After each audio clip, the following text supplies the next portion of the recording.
Hello everyone, welcome to this PACademia video where we will be discussing the first 3 weeks of embryological development, including fertilization, blastulation, and germ layer formation, and we will be talking a bit about what's beyond that. So I'm Mohamed Atef, I'll be your host today for this presentation. I'll be using the PBL presentation we had for the first week in year 1 to explain this topic. And for that, I would like to say that the topic is mainly aimed for year 1 students and foundation year students as well, because foundation year students in the pregnancy and human development chapter, we have, and in year 1 for the first week with embryology with Dr. Gibran, we have the same general ideas. So we will be discussing into them and they will be helpful for both of us. So yeah, let's get to them. We'll begin with the process of fertilization, the things that begins it all. So what is fertilization? All of you probably know and hopefully know that fertilization is the fusion of the sperm and the egg, which completes the set of the haploid chromosomes from the mother and the haploid chromosomes for the father to form a diploid zygote. And it will also determine the gender based on the X or Y chromosome in the sperm.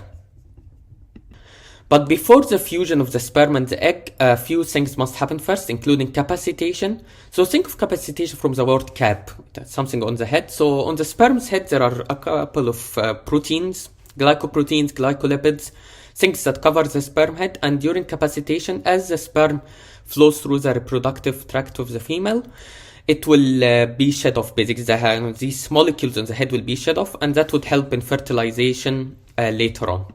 Next up, the acrosomal reaction happens, and during the acrosomal reaction, as the sperm approaches the secondary oocyte, it will bind to specific receptors, and that would cause the sperm to release some hydrolytic enzymes that would basically dissolve this layer of cells above the secondary oocyte.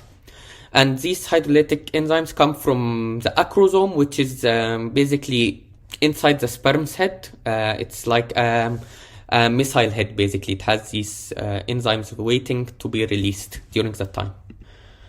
Afterwards, as the sperm penetrates secondary oocyte, two really important reactions occur. They are known as the zona reaction and the cortical reaction, and they are basically blocks to polyspermy. So they are the reason that most of the time, and hopefully, not more than one sperm penetrates one egg. So they are blocks to polyspermy. Finally, as the sperm nucleus and the sperm's pronucleus actually enters the egg and fuses with the ovum's DNA, the diploid chromosome count is restored as the oocyte completes meiosis 2 and the two pronuclei fuse together. Coming to the first week following fertilization and the successfully produced zygote, hopefully anyways, the zygote moves across the fallopian tube and on the way to the uterus. And on the way, the zygote divides, but without increasing in size. So that's what cleavage means here. The zygote divides and into smaller cells, so from 1 cell to 2 cells, 2 to 4, 4 to 8, and 8 to 16. And compaction basically means that these cells get closer together. They form like a group cuddling together. So they become compacted as they are small cells with a small area to divide. So they don't have much space to divide. Yeah. At the 16-cell stage, the morula forms. So the morula is another name for the 16-cell embryo or pre-embryo. And it's called morula because as the mulberry, named after the mulberry, which basically looks like this blob of cells. As the morula develops, the blastocyst then forms. So the blastocyst is a term for the next stage of the embryo, how it looks or how it functions. The blastocyst is divided into 3 things to be exact. There is a trophoblast, so the cells start to differentiate a bit or actually situate in different places. So there is the trophoblast, which as seen here It is like the outer cell layer. And then there will be the embryoblast, or the inner cell mass, which forms this invagination towards, or this clump of cells in the inside. And then finally there is the blastocole or blastosole, and that's a fluid-filled cavity inside this blob of cells. While this is happening, and soon the blastocyst needs to implant into the endometrium. So how does it implant? So the endometrium right now is being maintained by the corpus luteum secreting progesterone. And that causes the secretory phase of the endometrium. It starts secreting some secretions known as the uterine milk. There are glands, it's profuse, and it's ready for implantation. And the decidual reaction is a reaction which is a further stage of the secretory phase, where it secretes more secretions in order to nourish the blastocyst and prepare for implantation.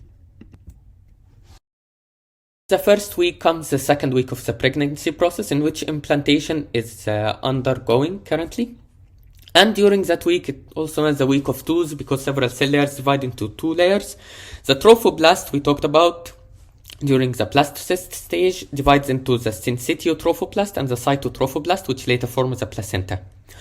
Then there is the embryoblast, or the inner cell mass, which will divide into the epiblast and hypoblast, which would later form the embryo, as the name suggests.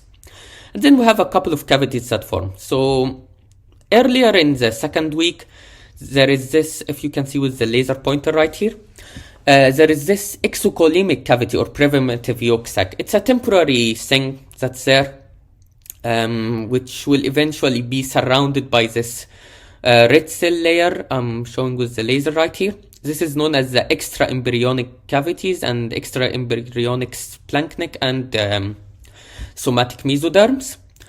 This red layer with the extra-embryonic cavities would grow in size until they basically dwarf this extracolimic cavity. And the extracolimic cavity would later pinch off, as you can see here, but I don't think you can see it because of the webcam.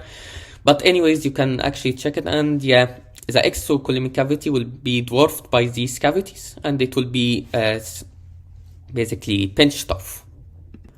Also, during the second week, there are some interesting things happening. So the uteroplacental circulation, or the circulation between the mother, the maternal side, and the embryo will start. So the syncytiotrophoblast will basically spread and eat through the endometrium, through the uterine wall, and it will start invading the maternal sinusoids, or basically like blood lakes inside the endometrium or the uterus. And then the circulation between the mother and the fetus will start happening, and that's how the fetus will start getting its nutrients. And this will increase until eventually the placenta forms. And that's it for the second week in a small form, basically. Then for the third week, we will go briefly through this again. There is the process of gastrulation. So gastrulation is basically the formation of the trilaminar germ layer, germ layers, the three germ layers. So what happens here is basically the embryoblast, which has divided into the bilaminar disc, or differentiated into the bilaminar disc. So it became the epiblast and the hypoblast. The epiblast and the hypoblast will form three layers. They are known as the epiderm, the ectoderm, the mesoderm, and the endoderm. So this begins the process of gastrulation. Through the epiblast, there will be, if you look at it from the top side, basically, you'll see a small streak or invagination of cells. This would be known as the primitive streak. And this primitive streak forms several structures known as the primitive groove and primitive node and other structures. And the primitive node is what organizes the cell migration later on in the process of differentiation. So these primitive streak cells from the epiblast, some of them, they will differentiate and become flask-shaped. And then some of them will invaginate down towards the hypoblast and will replace the hypoblast cells in order to form the endoderm. Some of them will remain between the hypoblast and the epiblast, and they will form the mesoderm, and the remaining will become the ectoderm, where they are in the epiblast layer. They will replace the epiblast and become the ectoderm. After the third week. So after the third week, what happens is the 3 germ layers that develop during gastrulation, the ectoderm, the endoderm, and the mesoderm, they will differentiate to form the body organs and other cells in the body tissue, etc. So as a rule of thumb, the endoderm will form the inner linings of body tracts, so the GI tract, the respiratory, urogenital tracts, and it will also form a lot of the liver and the pancreas. Then we have the mesoderm, which will form the musculoskeletal system, so your muscles and skeleton. And it will form the muscles of the gastrointestinal tract, which undergo peristalsis, and the cardiovascular system. And finally, the ectoderm will develop into the skin, the epidermis, the ears, nose, cornea of the eyes, a lot of the sensory organs. And it will also develop the central and peripheral nervous systems. And to get into more detail about the nervous system development, I will not get into the details a lot here. But basically, there is this structure known as the neural tube, which will form from the notochord, which actually concurrently happens during gastrulation. So between the above the primitive streak and under the oropharyngeal orifice, there will be in the mesodermis place there will be this group of cells that will form later a lot of the nervous system, the notochord and so on. Yeah. So that's about it. Thanks for listening to my presentation. As a reference, here is the book used by our batch year 1. And for foundation year students, it's basically almost the same thing, even more simplified actually in year 1, from your book, which is the Miriam book, I think. So yeah, that's it. Hope you enjoyed the video, and catch you later. Thank you for listening, and on to the next video by PACademia.